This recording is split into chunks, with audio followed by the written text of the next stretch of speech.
The Dalai Lama once said that everybody should meditate for 20 minutes a day, and unless you're too busy, then you should meditate for an hour. And, we all owe it to ourselves to stay connected to who we really are. And this is one of those things that helps us do that.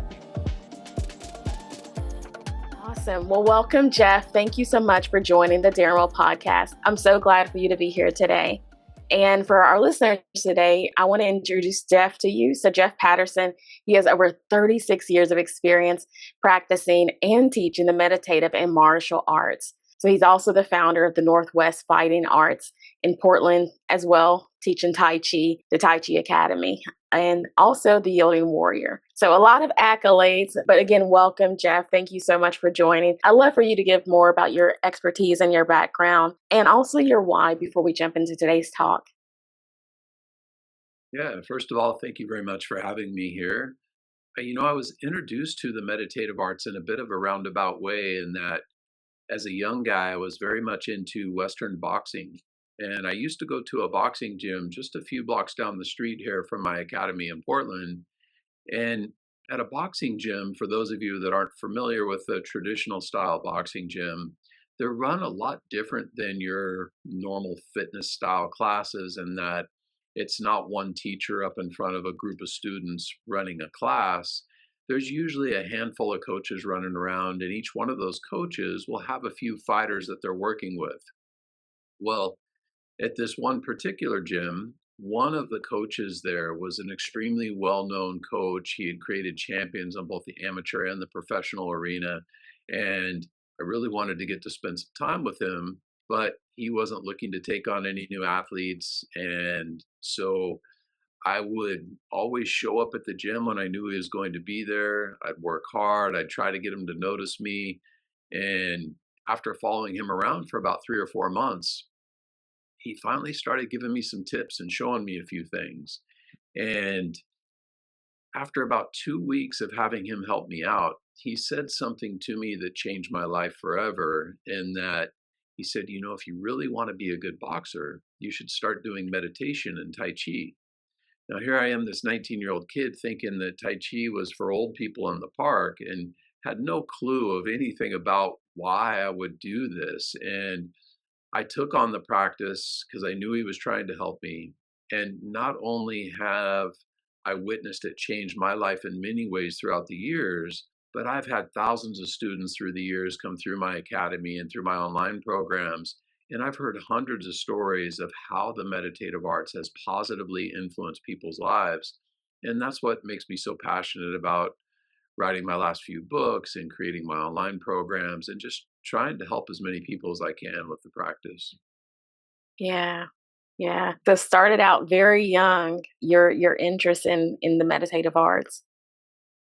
Yes. And so fast forward to today, as we're talking today about being the yielded warrior. So I think even before we kind of, I guess, set the stage and the tone for talk today, can you share more about like what is defining the yielded warrior? Because I think some of the questions will seem off place if we don't kind of define like what is the yielded warrior?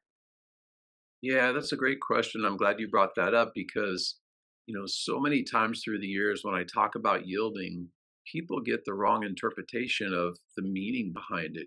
They think of yielding as giving up or just being passive. And yielding is very strategic. In fact, it's used in athletics and wartime strategy all the time. And, it doesn't get more aggressive than wartime strategy, but they're using the idea of yielding in how to strategize and how to defeat people on the combat field. And so within yielding, to kind of give you an idea, we break it down into three main categories. We have physical yielding, mental yielding, and emotional yielding.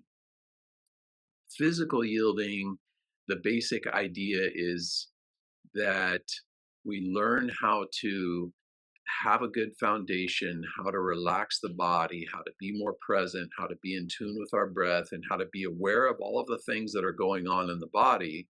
And in doing this, it allows us to be more responsive. And the basic idea is that, say I push you, you push me, whoever is the bigger, stronger person with the most leverage eventually is going to push the other person over. But with yielding, instead of us trying to see who the bigger meathead is, when you push me, I get out of the way of that force.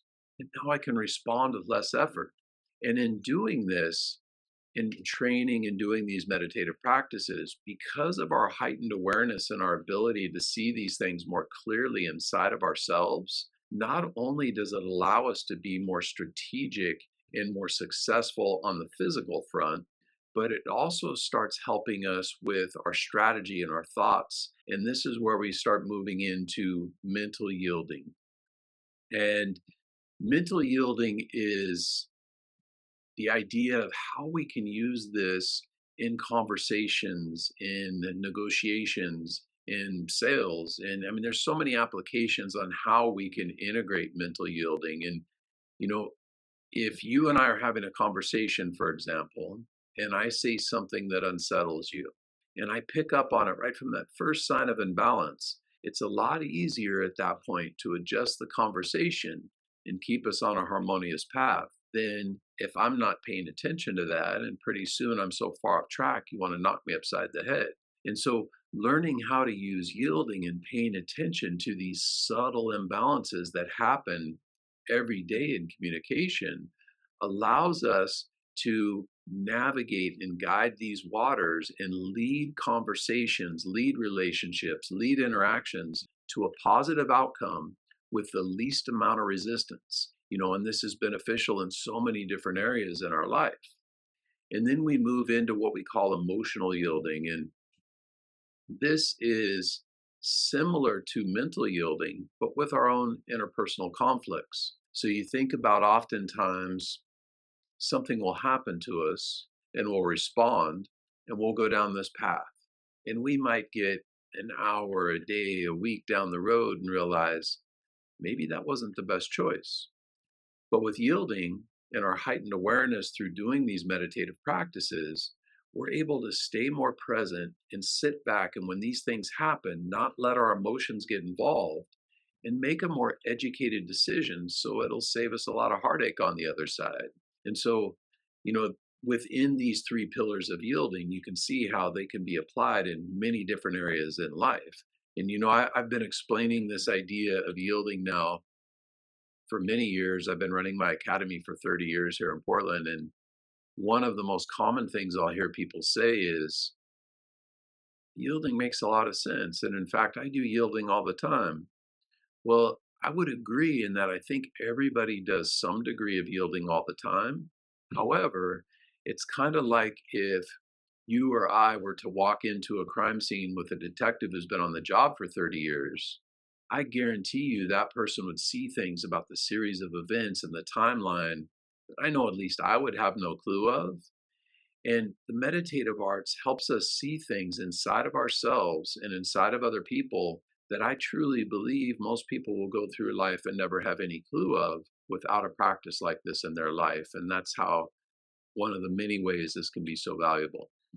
Wow. Wow. Thank you for walking through those three pillars of breaking down like what is the yielding warrior from a holistic perspective. So the physical, the emotional, the mental, that's powerful. And just how it can show up in our interpersonal lives and intrapersonal lives, conversations, relationships, even at work. So I think let's think about that too. So when you think about high performers, when they are struggling with like burnout and not tuned into themselves or tuned into, as you say, conversations or relationships, how do high performers, how do they burn out, and like what's a better way for them to unlock a new path for growth?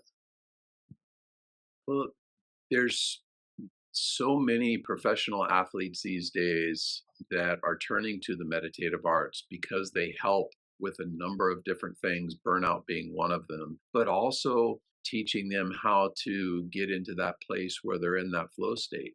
The meditative arts expands that awareness and that sensitivity so we can perform on a more clear, higher level and elevate that energy in our practice. And one of the basic systems that I have people follow is this 7 link system that teaches people how to establish the foundation, get correct alignment, relax the body. From the relaxation of the body, we go into the breath. From the breath, We go into how the energy circulates in the body, and then into the mental control, and then into the spiritual elevation of energy. And so, with along these seven links of practice, they help us, one, be more in tune with the body. They help us perform at a higher level. And from the sense of burnout, a lot of times people get overexhausted and, they're just grinding all the time and they don't spend any time to recharge physically and mentally. The meditative arts is one of those things that helps us see that inside of our bodies, physically and mentally and spiritually. And by having a more heightened sense of awareness in these three areas, we're able to control and regulate these things and know when we need to recharge and know when we need to kind of settle down and put the phone away and not be looking at screen time and have those moments where we can stay connected to our true purpose and who we really are. There's so many benefits of the meditative practice. This is just kind of touching on one path of the development.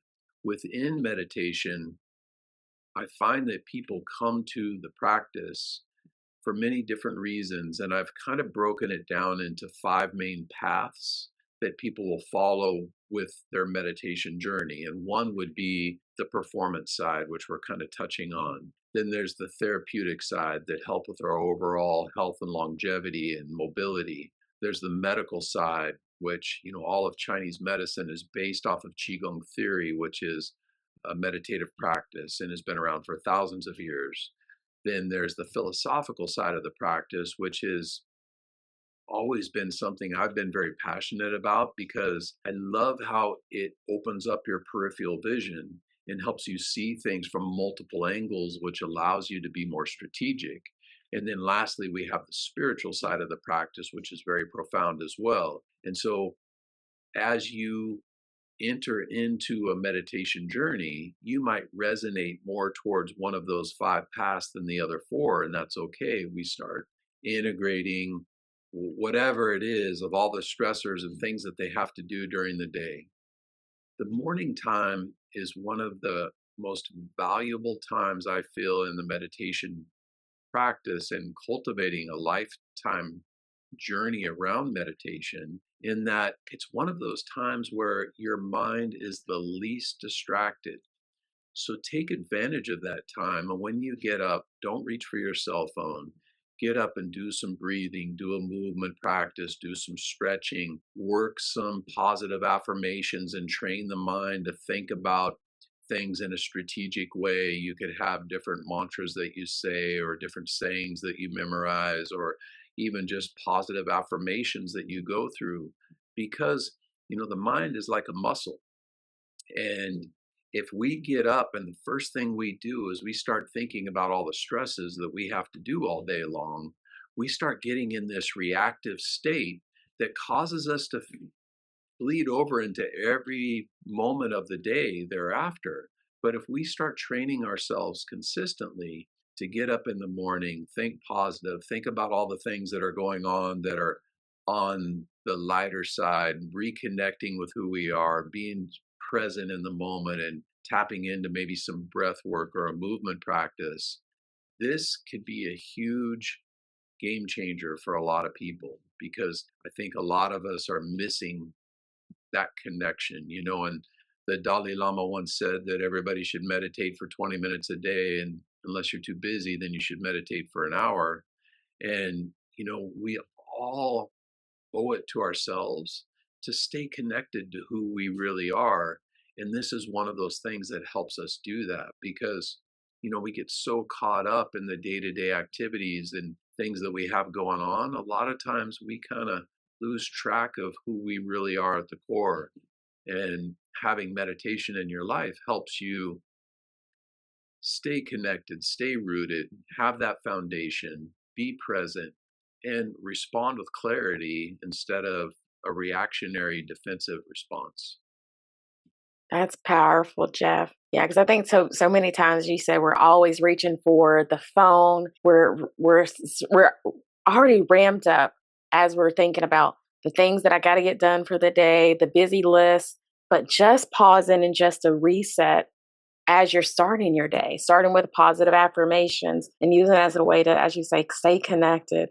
I think that's really powerful to who we really are. That's powerful. So one of the benefits sounds like of many benefits of meditative arts. Yeah.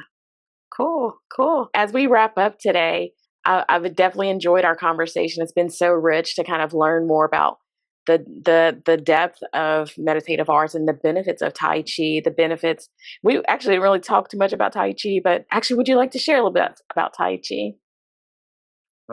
Yeah, Tai Chi is one of the many meditative arts. So, whether it's a movement practice like Tai Chi or Qigong or yoga, or a still practice like sitting meditation, standing meditation, breath work, studying philosophical ideas, all of these things are part of the meditation practice. And so when we start to cultivate a practice and integrate meditation into our life, we're going to pick things from all of these areas that fit our journey on whatever path that we want to do. And, through the years, one of the most common things I'll hear people say is, I've tried meditation, but it just didn't work for me. I couldn't quiet my mind, or I don't have time to meditate. And, I feel like if you're thinking about taking on a meditation practice, it's really important to approach it with the right mindset. And for me, teaching over 30 years, one of the most difficult things that I've found is, how do I get a new student to see the value in this practice so they use it and benefit from it and see all of the many treasures that it has to offer. And so I've come up with three considerations that I like to teach people when they first come to the practice.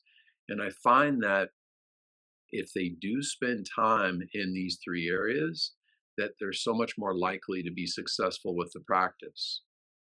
The first one is thinking about, what is it that's inspiring them or drawing them to start a meditation practice? Is it that they want to stay healthy into their later years to watch their grandkids grow up? Or maybe they have a stress disorder and they want to use the practice so they feel more comfortable in their own skin. Or maybe they're an athlete or a performer and they want to improve their performance. And once they have this idea, then I like them to take it a step further and think of 10 or 20 things that will be positively influenced by them accomplishing this goal and doing this practice. Maybe it's their interpersonal communication, their relationships with others, their improvement at work, their improvement in their performance, their overall mobility and health, whatever it is. And they'll go through and they'll magnify this list and come up with 10 or 20 things that help it have more depth and value. Then I like them to flip the coin. And if they don't do this and they don't take on this practice, what are 10 or 20 negative things that will be influenced by them not taking on this practice? And in doing this, it gives them the fuel for those days that we all see when the alarm goes off and we don't want to get up and do the practice and we're tempted to hit the snooze button. It starts changing our mindset to look at our meditation practice as something we get to do versus something that we have to do or a chore. And when you can make this mental shift, it's very powerful. The second consideration, and this is probably the most valuable idea when it comes to starting a meditation practice, is the importance of consistency. And there's this old Chinese story that I really enjoy that illustrates this idea very well. And it's about this old stonecutter who is very well known all over China for his sculptures of animals and landscapes and his ability to create this work that's just extremely unique and detailed. And anytime anybody sees his work anywhere, they just know it's his. And because of this, he'll have people from all over the country that will want to come stay with him for a few years at a time to study with him and learn the trade. Well, every day, the stonecutter goes down to the river and begins his day with a meditation session. One day after his meditation, the stonecutter is walking along the river And he has this profound vision of this big, 6 foot tall, mystical Chinese jade dragon. And he's so taken by this dragon that he just knew that this has to be his next project. So he spends the next few months traveling all around looking for the perfect stone for his new piece of work. Finally, when he finds the stone, he takes it back to his place and he spends the next period of time, day in and out, just sitting with the stone, feeling the energy and trying to envision how this dragon is soon to appear. One day, he picks up his chisel and his hammer. He carefully places it on the backside of the stone and starts tapping away, hundreds, if not thousands of times to the exact same spot, but no change. A few days went by, hundreds and thousands more times back to that same spot, nothing. A few more days went by, repeating every day the same process. And finally, some of his apprentices started kind of second guessing him and thinking maybe he should try something else. A few more days went by and thousands more taps to the chisel. And finally, he hits the stone, and this big 3 foot section of the stone separates and creates this smooth, slightly curved line. One of his apprentices who was watching said, "How did you know that that strike was going to break the stone?" And the stonecutter said, "It wasn't that strike that broke the stone. It was the thousands of strikes before it that broke the stone." Wow. And with a bit of a discouraged tone, the apprentice said, "But I've been watching you and there was no change. Why not try something else?" The stonecutter got down on one knee and he felt the smooth line that he just created. And he said, "Each strike was not wasted. The stone was changing beneath the surface. And not only was the stone being formed, so was the one who wields the hammer." And the reason why I resonate so well with this story is that this is the meditative journey. We're studying these breathing strategies and these movement practices and studying these philosophical concepts. And we don't always see the change happening day to day. But through our consistency and our effort, we're laying the foundation to benefit from the fruits of our practice for the rest of our life. And so, having a good grasp on this concept is extremely important when you begin. And then the last pillar is understanding that you need to find a guide. This is an extremely deep journey in practice. I've been studying for 36 years and I'm still just a student learning all the time. And if you think that you're going to sift through the millions of videos out there on YouTube and read books and figure out how to get any depth in your practice, you're going to waste a lot of time. And in fact, I've had students come into the academy that have been self taught, and some of them have trained for 15, even 20 years. And they're barely scratching the surface on what they could have done if they would have just been pointed in the right direction. And so, if you think about your why, understand consistency, find a guide, have somebody in your corner that can help point you in the right direction, you're so much more likely to reap all the benefits of this practice and have a great journey in the process. I love that you walked us through those different pieces because I think it's important to understand when you're starting a new practice, a new healthy habit of like having a structure around it and having a deep meaning for it. Because otherwise, it's just like here today, gone tomorrow, kind of like a New Year's resolution, nothing that sticks. But I love that you gave that story that will forever be etched in my mind. That was powerful. So, as we wrap up, Jeff, what are some words of wisdom that you would like to leave the listeners with before we wrap up today? I think if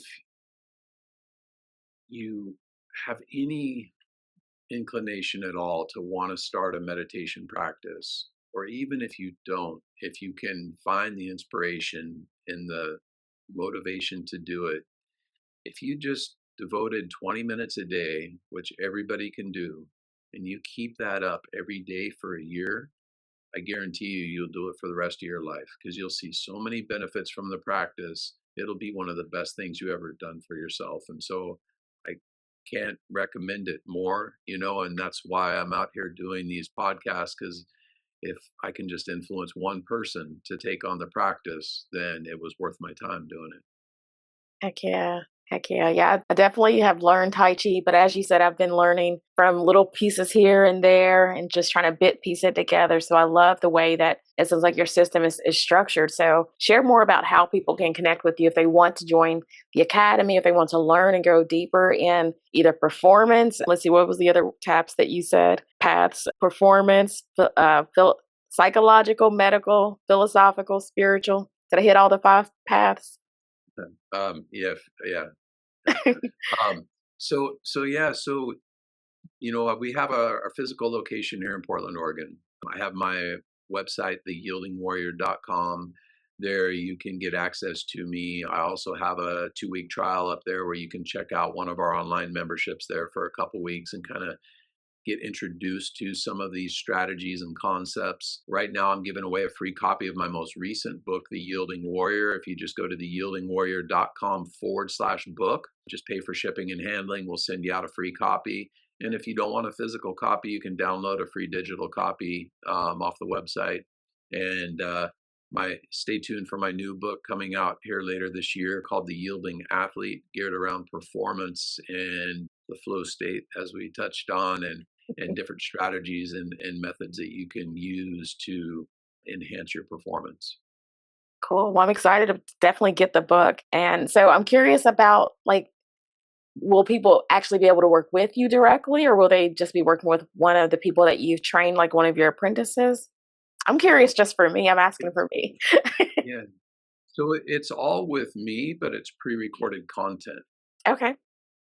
So it's a system that teaches you how to navigate what path you want to follow, what practices you should integrate, going into some of the philosophy and how you can start to build an evolving life practice. And I've got over probably 20 years worth of content recorded up there. So, there's endless content that you can get into from the program. So listeners can binge on your information and go at their own pace. I think that's really beautiful too. Sweet. Well, awesome. Well, thank you again, Jeff, for joining the Darren Wolf podcast. I'm so grateful for just having this conversation, learning how to increase performance, awareness, and just how to just stay grounded and rooted. And so in the meditative arts. And so I love that today. So for listeners, thank you again for listening. Thank you for tuning in. Don't forget to like, share, and subscribe wherever you're listening to this episode. Wishing you a fabulous day. Until next time, keep living, keep loving, and keep daring well. Take care, guys. God bless.